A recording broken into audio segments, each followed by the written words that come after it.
নমস্কার। আজকে সূর্যগ্রহ ট্রানজিট নিয়ে আলোচনা করব। সূর্যগ্রহ এই মুহূর্তে বসে আছে কন্যা রাশিতে। কারণ আমরা জানি সূর্যগ্রহ প্রত্যেক মাসেই তার কিন্তু রাশি পরিবর্তন করে, এই মাসেও কিন্তু সেটাই পরিবর্তন হবে। সূর্য এই মুহূর্তে কন্যা রাশিতে বসে আছে 17ই অক্টোবর। 17ই অক্টোবর সূর্যা তুলা রাশিতে প্রবেশ করবে। সূর্য তুলা রাশি কিন্তু নিচস্থ হয়ে যায়। তাহলে নিচস্থ লেগে সব রাশির ক্ষেত্রে নেগেটিভ এফেক্ট দেবে? কখনোই না। এই যে সূর্য তুলা রাশিতে প্রবেশ করা আগামী এক মাস আপনার ক্ষেত্রে কি প্রভাব বিস্তার করবে? এর সাথে সাথে 18 অক্টোবর কিন্তু ধনতেরাস রয়েছে। 18 অক্টোবর ধনতেরাস রয়েছে। সুতরাং সূর্যের এই যে রাশি পরিবর্তন আপনার রাশির ক্ষেত্রে, কেন কোনো গ্রহ বা সূর্য গ্রহ বা যে কোনো গ্রহ তার যখন রাশি চেঞ্জ হয় বা নক্ষত্র চেঞ্জ হয় 12টা রাশির ক্ষেত্রেই তার প্রভাব বিস্তার করে। সেটা সূর্য হচ্ছে আমাদের সমস্ত গ্রহের রাজা। সে যখন তার নিচস্থ হচ্ছে, তুলা রাশি সূর্য নিচস্থ হচ্ছে, তাহলে কি প্রভাব বিস্তার? তাহলে কি সব রাশির ক্ষেত্রে খারাপ প্রভাব করবে? কখনোই না। তার জন্য কি করতে হবে? এই রাশির এফেক্টটা বা রাশির এই যে সূর্যের ট্রানজিটটা আপনাকে শুনতে হবে। সুতরাং চলুন একটু জেনে নিই কোন কোন রাশির ক্ষেত্রে কিরকম প্রভাব বিস্তার করছে। প্রথমে বলি আপনাকে, সূর্য হচ্ছে আত্মার কারক গ্রহ। সূর্য হচ্ছে আপনার সফলতার কারক গ্রহ। সূর্য হচ্ছে আপনার মানে সম্মানের কারক গ্রহ। সূর্য হচ্ছে আপনার যোগাযোগের কারক গ্রহ। সুতরাং সূর্য হচ্ছে ডেভেলপিং। সূর্য হচ্ছে পিতার কারক গ্রহ। এইগুলো হচ্ছে সূর্য। অর্থাৎ সূর্য যদি আপনার বা সান যদি বা রবি যদি আপনার চারটে ভালো থাকে, তাহলে কিন্তু আপনার এফেক্টটা কিন্তু যথেষ্ট পজিটিভ দেবে। যদি আপনার নেগেটিভ থাকে বা আপনার হাতের নেগেটিভ থাকে, তাহলে কি এফেক্ট দেবে সেটার জন্য কিন্তু আপনার এই ট্রানজিট শুনতে হবে। তাহলে চলুন আপনার রাশির ক্ষেত্রে কি প্রভাব দিচ্ছে। বৃশ্চিক রাশি আপনার দ্বাদশ ভাবে সূর্যের এই গোচর আপনার যাকে বলে, এটা হচ্ছে ব্যয় ভাব, বিদেশ যাত্রার ঘর। এটা হচ্ছে আপনার মানে হাসপাতাল, মানে ডক্টর, হসপিটাল এসবের জায়গা, অর্থাৎ মানে খরচের ঘর যাকে বলে। তা বলে কি সবসময় আপনার লস হবে তা নয়। কিছু কিছু জায়গা আপনাকে সতর্ক সচেতন থাকতে হবে। বৃশ্চিক রাশির ক্ষেত্রে একটু সতর্ক সচেতন থাকতে হবে। বিশেষ করে সম্মান বলুন, ডক্টর হসপিটাল বলুন, আপনার হসপিটালে যেতে হতে পারে, ডাক্তারের যেতে হতে পারে, ট্রিটমেন্টের জন্য যেতে হবে, শরীর টেনে সচেতন থাকতে হবে। এবং এসব কিন্তু আপনার পিতা বা পিতৃতুল্য কারো শরীর টেনে সচেতন, নিজের শরীর নিয়ে সচেতন, আপনার কোনো কারণে একটু বদনাম হতে পারে বা খরচ বাড়তে পারে। এবং এই সময় কিন্তু আপনার বিদেশ যাওয়ার সুযোগ আসতে পারে। এই সময় কিন্তু আপনার ঘুমটা কমে যেতে পারে, শরীরের মধ্যে একটা অস্থিরবোধ কাজ করতে পারে, মানসিক টেনশন বাড়তে পারে। এই সময় কিন্তু আপনার মানে নিজেকে অবশ্যই একটু সংযত থাকতে হবে। কথাবার্তা মানে কন্ট্রোলে, রাগ জেদ কমাতে হবে, প্রেশার সুগার এগুলোকে কন্ট্রোল রাখতে হবে। এবং কথায় কথায় লোকের সাথে অশান্তি ঝামেলা একটা টেন্ডেন্সি, সেগুলোকে নিজেকে একটু কন্ট্রোল রাখতে হবে। বিনা কারণে লোকে আপনাকে হয়তো ইনসিস্ট করতে হবে, অশান্তির টেন্ডেন্সি, এগুলোকে নিজেকে একটু বুঝতে হবে। এবং ফ্যামিলিগত পরিবেশ, নিজেকে একটু অস্থির পরিবেশে, সেগুলো আপনাকে মেডিটেশন করতে হবে। বিশ্বাসী লোকেদের একটু অস্থিরবোধ কাজ হতে পারে, কিন্তু সব বিশ্বাসী হবে তা বলছি না। যদি আপনার বাচ্চাটি সূর্যের একটু ডিস্টার্ব, তাহলে বা আইনিগত যে কোনো মনে করেন যদি এই সময় কোনো ডেট, আইনি কোনো ঝামেলা আপনি জড়িয়ে রয়েছেন দীর্ঘদিন ধরে, আইনিগত কোনো ঝামেলায় জড়িয়ে বিশ্লেষণ ভালো করে শুনে নেবেন। তাহলে আপনাকে এই সময় যে কোনো ডেট পড়ে থাকে বা এই সময় ফয়সলার ব্যাপার থাকে, একটু কটা দিন এড়িয়ে যাবেন। যদি আপনার সেরকম সিচুয়েশন কোনো আপনার মানে হয়তো ফয়সলা হওয়ার দিন আছে, তাহলে বেশি আর্গুমেন্ট বা তর্কে যাবেন না। যেটা হবে সেটা মেনে নেবেন। হয়তো আপনার প্রেফারেই যাবে, যদি আপনার ঠিকমতো বাচ্চাদের সূর্যের সিজন থেকে থাকে, আপনার সবার ভয় পাওয়ার দরকার। দেখবেন আপনার প্রেফারে সূর্যের ট্রানজিট আপনার সাপোর্ট দিতে পারে। আপনার দীর্ঘদিন আপনি বিদেশ যাওয়ার প্ল্যান করছে, সেই সাপোর্ট আপনি পেতে পারেন। কিন্তু আপনাকে সতর্ক থাকতে তো অসুবিধা কিছু নেই, সবাই আপনার ক্ষতি তো কিছু হবে না। আপনাকে মাথায় রেখে তো আমার দ্বাদশ ভাবে সূর্যের ট্রানজিট আপনাকে কিছু একটা সতর্ক, কারণ আপনার কিছুদিন পরে মঙ্গলের ট্রানজিট হচ্ছে, আপনার রাশিতেই মঙ্গল ট্রানজিট করবে। সুতরাং আপনার কিন্তু প্রত্যেক সপ্তাহে যে প্রবলেম সেটা কিন্তু আপনার মিটে যাবে।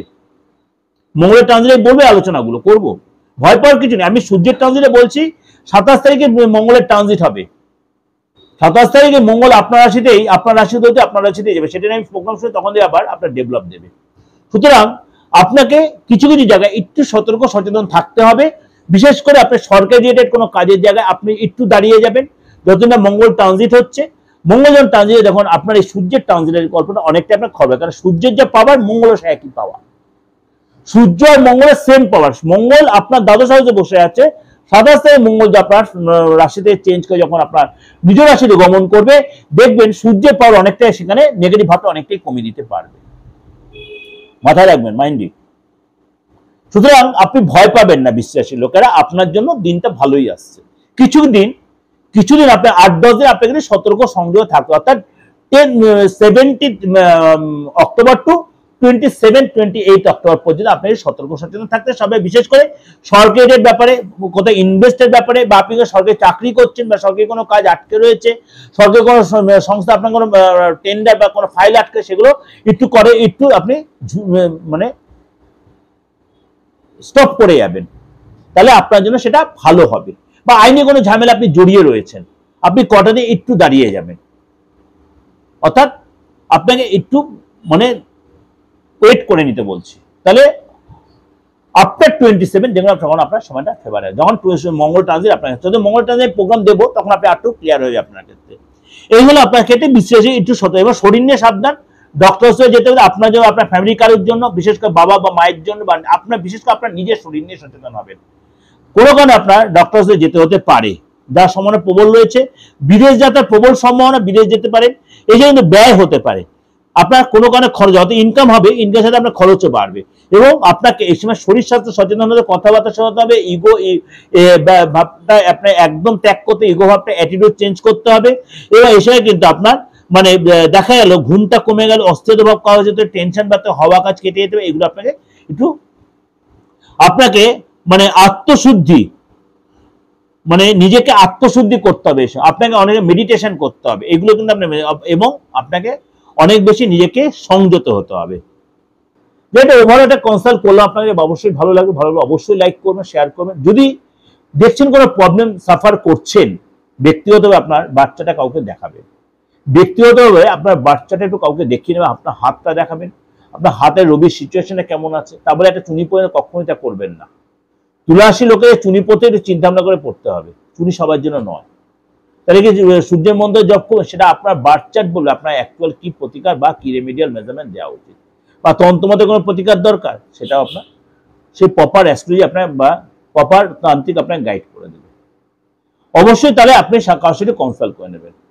আর যাদের ডেট অফ বার্থ নেই, আপনার রাশিটা হয়তো কারোর থেকে আপনি জেনেছেন, তাও আপনি কারোর সাথে আপনার হাতটা দিকে ফেসটা রিড করে আপনি এই প্রপার প্রতিকারটা করবেন। কিন্তু সামনে যে দীপাবলি রয়েছে, ধনতেরাস রয়েছে, কালী পূজা রয়েছে, আপনারা কিন্তু এই সময় যে কোনো কাজের জন্য, যে কোনো প্রতিকারের জন্য, দেশে বিদেশে যে কোনো জায়গা থেকে, যে কোনো ধর্মের, কেন অনেকের মধ্যে আমার প্রতিদিন 5-7টা ফোন হয়, দাদা আমি ধর্ম চেঞ্জ করবো, আমি এই ধর্মের লোক, আমি এই ধর্মের লোকের রিলেশন, কোনো অসুবিধা নেই। আমি একটা কথা সবসময় বলি, আমার ধর্ম নিয়ে আমার কোনো প্রেজুডিস নেই। আমি সকল ধর্ম সমন্বয় করে বারবার আপনাদের মিডিয়াতে বসে বলছি, সকল ধর্ম সমন্বয় দেশ এই ভারতবর্ষ। আপনার যে ধর্মেরই লোক হন, আপনি সবাই আমার কাছে আসতে পারেন। আমার এইসব কোনো প্রেজুডিস নেই, কোনো বাধা নিষেধ নেই। আমরা মানুষ, এটা সবচেয়ে বড় বিচার। হাতটা কাটলে আপনার রক্ত যেটা লাল বেরোবে, আমার রক্ত লাল বেরোবে। হিন্দু, মুসলিম, খ্রিস্টান, বৌদ্ধ, জৈন যারা আছেন, কোনো কারোর সাথে, বা পাঞ্জাবি যারা আছেন, বা যে কোনো ধর্মে, অসমিয়া যারা আছেন, প্রত্যেকের সাথে বলছি, কোনো অসুবিধা নেই, সবাই আসতে পারে। যিনি আসবেন অনলাইন প্রেডিকশন নেবেন, দেশে বিদেশে যারা আছেন, কোনো অসুবিধা নেই। এবং আপনি প্রতিকারও আমার থেকে পাবেন কুরিয়ারের মাধ্যমে বা আপনি চেম্বারে। ভালো থাকবেন। অবশ্যই সামনে যে দীপাবলি রয়েছে, কালী পুজো রয়েছে, অবশ্যই সুন্দরভাবে কাটান এবং প্রত্যেক ফলো করে সেখানে অনেক কিছু জানতে পারবেন। নমস্কার।